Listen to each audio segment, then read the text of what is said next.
ኪዳነ ምህረት ኪዳነ ምህረት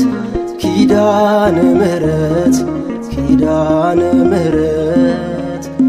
ብዘይባኽስ ኣይጥዑምኒ መሬት ብዘይባኽስ ኣይቀንዕኒ ኪዳነ ምህረት ኪዳነ ምህረት ኪዳነ ምህረት ኪዳነ ምህረት ብዘይባኽስ ኣይጥዑምኒ መሬት ብዘይባኽስ ኣይቀንዕኒ ሕይወት